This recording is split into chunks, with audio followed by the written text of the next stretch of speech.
Fast forward in our channel social so I'm saying how say G Politics Avenue.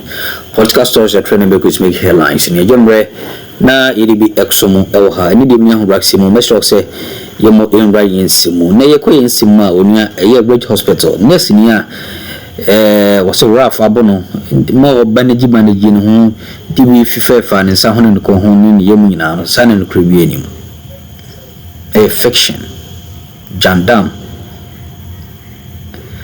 Mero kasei committee atrans ne committee ni hihie ne to abontin hwehwe mu nyina nche se abayara no ho baabie ne ho aka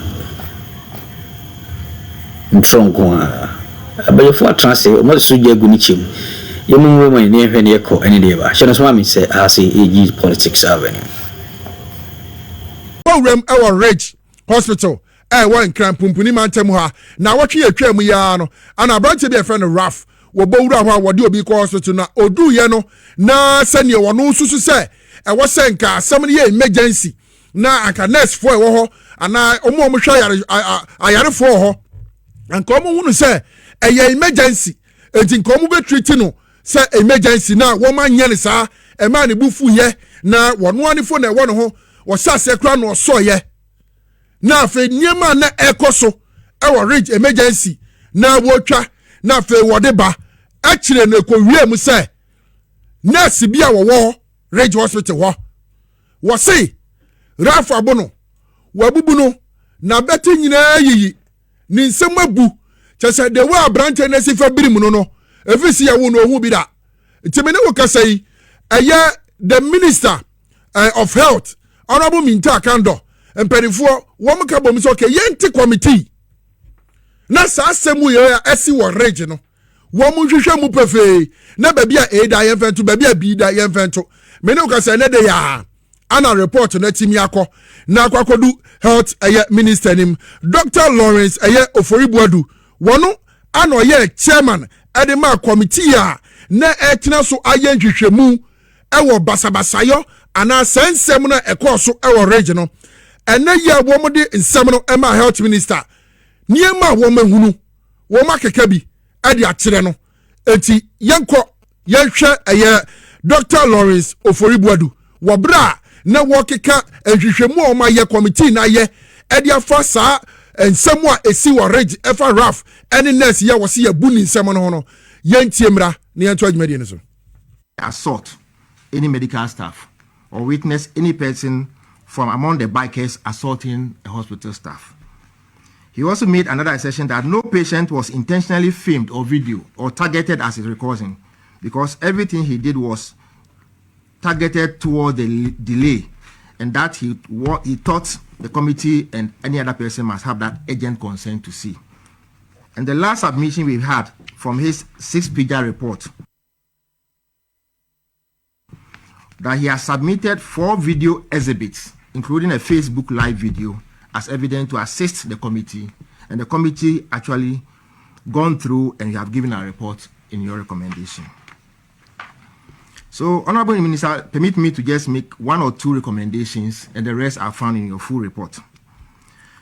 With respect to Greater Accra Regional Hospital Emergency Department, that's Reg Emergency Department, it's imperative that the following measures must be considered at the Honorable Office as a matter of urgency to forestall any future recurrence. 1, we need to there must be improvement in security presence at the emergency, the ambulance triage area, by adding at least 1 personnel more at the gate and ensuring that the gates at the ED are always manned by security personnel.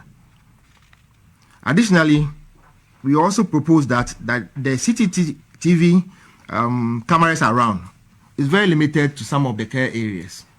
And so we propose that if it is not for any privacy, they should add on some more CCTV to give evidence and also ensure that the staff will know that somebody is monitoring them in their work. Also, the police office present at the mortuary area, we propose that at least at the weekends or night duties, the police must be present to support the emergency security, to just back up the 2 private securities they have. Number 2, Honorable Minister, we also recommend that you take immediate steps to support the recruitment of additional clinical staff for Greater Accra Regional Hospital, we focus on staff who support emergency care. The next recommendation was that you also address to restore the capacity of Greater Accra Regional Hospital in providing imaging services. For example, X-ray, CT scan, MRI, which are all 40 at the moment. And we believe that that is actually some of the gaps that is perceived to be delaying care at the emergency, even though doctors normally attend to clients on time. But the services for imaging is done outside. And then the fourth recommendation, Honorable Minister, was to appeal to your office to recruit additional administrative managers to serve as client service officers or customer care staff at the emergency department. We find that most of the time people come in there, but the customer care and client services is lacking. So people come in and get stranded, they don't know what to do. Whilst the emergency staff are also busily attending to patients. So we need to beef up the client service aspect of the emergency care. Other recommendations we added on Honorable Minister was to build human resource capacity for holistic emergency care in the country. This one goes beyond reach. And then when we are able to build that capacity for emergency care, it will minimize the rushing of people to the regional hospitals and then the pressure we are seeing now. We also recommend that we increase the number of secondary level facilities in every region. For example, Greater Accra may have 3 or 4 in addition to reach. And when these are done, it will also minimize the influx of emergencies all coming to reach, as we have been observing. We also recommend that we put measures in place to enable health facilities to acquire reasonably priced diagnosis or radiological equipment. That's what we call PPP arrangements, to facilitate timely patient care and reduce delays that needs referral to other places to have investigation. The last but not the least, Honorable Minister, the committee recommend that you provide avenue for continuous engagement and sensitization to the public. Many times the public doesn't know what the emergency even does or what we do in the hospitals. So when they find themselves in that environment, they most of the time don't understand the dynamics. So we believe that if you have any avenue to educate public on radio, on television, or the ministry, it will be an avenue to allay fears and also educate the public on what the safe people do. The last but not the least, we also want to look at the implementing agency, the Ghana Health Service, must immediately effect or support the nationwide emergency care. Their activity of building a customer care must be intensified, and then also ensure that health staffs actually adhere to the protocols of the profession. This will bring back the perceived loss of confidence the community may have in emergency services in the country. In conclusion, Honorable Minister, the above mentioned observations and recommendations may be addressed to prevent any set occurrences, as we have said, in our health facilities, Greater Accra region and Ghana at large. So the committee ended by saying that we support all the few things that we have proposed. There must be a training for security presence at all emergencies. Government or the ministry must address shortages of health staff, re-equipment, retooling of health facilities on diagnostic tools is very critical. And we believe that the committee is so grateful, Honorable Minister, for the opportunity given to us to serve. Dr. Lawrence Ofori Buadu, one ana oye chairman edema committee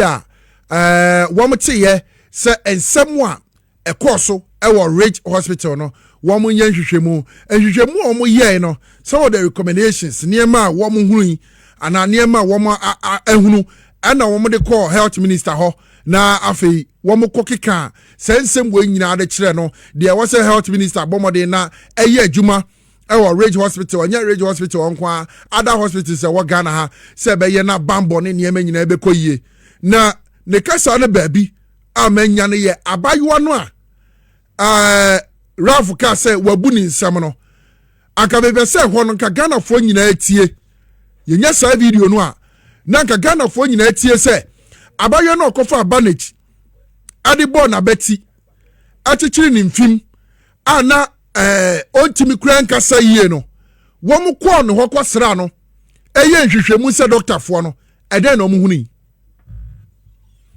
Sami nsamabu mabeti ehwan anyway ni nyina ba kokura ni wa ye no kure nurse ni no a wo se Raf aboniyam wabu ni nsam wa hwe na beti what two was a see ni ti paye pine no wonim painkiller ko ebetimi akele no Dr. Lawrence eye Oforibuadu was it blade enti ni mora no amukwa odampe magigi aton adamu de na emom se womu ye womu hwehwe mu de a abayo na hwe nye no sa asemu ye bedi akire mma sa eyemfu turo pa ana nurse etimbetu gu Ghana fo ni nyine ani de a edie ne ba ni tirim ayede ya dwene no wonyan wan na etu no fo wan na aka bibi akire no ayo no na dwene a adenti no ye sa obapa ye bedi wachi papa ye bedi wachi see me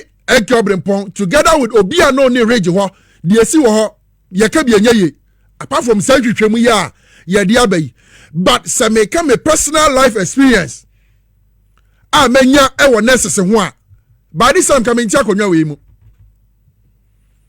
Obia me yare ni yara se me di me awura emergency na my stable na doctors actual nro mame say me num nro we na enro no ade enro ni chi ne kase pa ayenkosua ene milk for 3 days na mi gusu num adrei na mi num nkosu mi num tea na mi din nkosu ayate na mi da hospital ho afa yare no kwa na ekosoro yare ne ba na eba ana emma me pressure na mi si dabi mo fa drone mame na miankasa mi ready ho na the way am no madura me susu sa me ho beto me no enye sa na eya me ampani ampa ni nuani ampa wo mutamaduro ni maame na me kan ho a te se ade aduro ni ti on be so be hu na bra ba mu yenkosia ne milk wonim se nurses yi ade aduro ni maame no ye wo bere ko man kyerem de aduro ni ti wo mu de aduro ni maame anom no me be se be hospital ni din doctor pani pa o no ka se abrantie me pa o chew de esi na etan nanso okokan wa bontin hoi afi na ebe ye he anam si entimi wuye o si yade ne ba emergency oba so yare oni pan kro ba na wa fenti de dawo enipa ewu awa yare sabia emu fa ye betima ka cho play say nurses fo ni bi ka ho enti de esi na ye ni bre na ba ye nipa ni nkwa akọ ubedu na infinite phone atoy se hwi na nurse for the chat the ending. We have had several instances because of the negligence of the nurses, some of the nurses amani passion in kwa even appeal for omanyem no makwaya sabia it is ye kan okra kire mo obi ani wodi madwuma ni mu twitwi fam said ye madwuma hu hia mo no sana driver ni so ye adwuma de abo oman no teacher ni kira de abo oman no enti won so wodi a wafa se wodi beji nipa nkwa aya me say nurses for omo way ayi omo kan omo recite kra friend say ye mo ni entie wo ye nurse ni ade chi bia kan sa de no kai na mu ku nipa ye kan okra de akire mo no Matikwa pai ni yenye obi ji said David Tenkran General Secretary di Ghana Registered Nurses and Midwives Association say wa market journalist fo a wo mo ka say nsem ibi on be ba beto mo hospital ho mi wo tumi bi wo man mu na nka wo metimi age wo line sesa anka hospital bi ani wa na besi mu bi oda asem na David Tenkran aka no sa mi kuta tumi bi a anka wo nye nurse bio wo ye doctor so anka si if you say what you man what you say what pompous and papa no minim ni ewa hunu na oni health minister kasa ana assembly aba ni ebisa na for health minister ho a hwede ho obi ebi yani mo na tikrom ha yani mo na tikrom ha enti muntu mo boase na wo ye adwuma na enwote a wo bia ne woni ntukwa bi ako hwede nurse ya ye si yabu ni nsem ye hwehwemu ni si ase na nsem bi amui mo anya video bi amfa nkyere se ampa rafu na abon he ya mo behu mekoni ye ene mo make en hospital ho age mo be fire the drip ni si ye ha de ye ko efise sa aturo na braba sem ye ntu futuro ngu nkrofo ani atwam Mrs. say utwa ntro enya hambo ubedru TikTok na abofra ketua bi be 17 years or dan no credit di kyerɛw anu nti na MPP amanyo ko mu ho kyerɛ mo no me dia be fra mo abusia ye nto so na afa ye nkɔ aye committee yi aye Dr. Lawrence Ofori Buadu ɛda no ana ɔyɛ chairman a wɔn yɛ nhwehwɛmu ɛde fa nsɛm wɔ ɛkɔ so wɔ region yi wɔn de kɔɛ no the health minister ɛyɛ honorable Kwabena Minta Akando wɔn so kasai wɔ bra wɔ gye saa nhwehwɛmu yi yɛhwɛ honorable mra ne yɛnto adwumadi ne so. This is a fact-finding committee. They are not to prosecute, they are not to judge. They have presented their report. It's a fact-finding report that anybody can make good use of their report. And so with the greatest of respect, let us not go into the criminal issue of the matter. That was not within their jurisdiction. In fact, the truth of the matter is that the very day we visited the hospital, which of course I was accused of greeting somebody, that very day I gave that instruction that they should look at the internal security, and I had the opportunity to also speak to the police. So some of these things have already started and they are in motion. Yeah. So I just want to give the public that confidence, that impression that, even if a committee is established, that's all. Only the announcement of the committee is what we hear. We don't hear the findings. Nothing happens to it. That's not going to be business as usual. In fact, I will also challenge you that whatever recommendation that has come, you also follow up to see that whether or not it's been implemented. I will challenge you to also do that. Honorable Kwabena Minta Akando, Health Minister, ana wote se wono so di na no disem to ho wo bra committee a wo mte se region sem esi ye wo bra nurse bi se yabo no na ye tietia no ntese ye bubu no nhwehwemu o mo ye niema e wo se hospitals ne ye na etimi de ahobambo kese de ba ana no so eje ye no ana honorable kanom se nsem bi se ya Ghana de obetia no se ya te committee. Oh, committee ye nhwehwemu. Oh, committee ni ye adwuma. I see. But another result oriented committee. Ya ye nhwehwemu pa. Assembly see how many days krani? How many weeks in here? Ya de akoma health minister. Ene me wo se ye na ti be bo hospital no ho ban. Ya de ato ho. De no so wapira, ampa wapira ampa. Ye nhwehwemu akosi san. Enti another a chrown so ye da amambuo ene abambuo mu ana yoko befa wo a manfri parliament ankotena fom efise yaka ade ato otie I say do not carry any weapon to Akwatia by election even if it is registered. Aye Dr.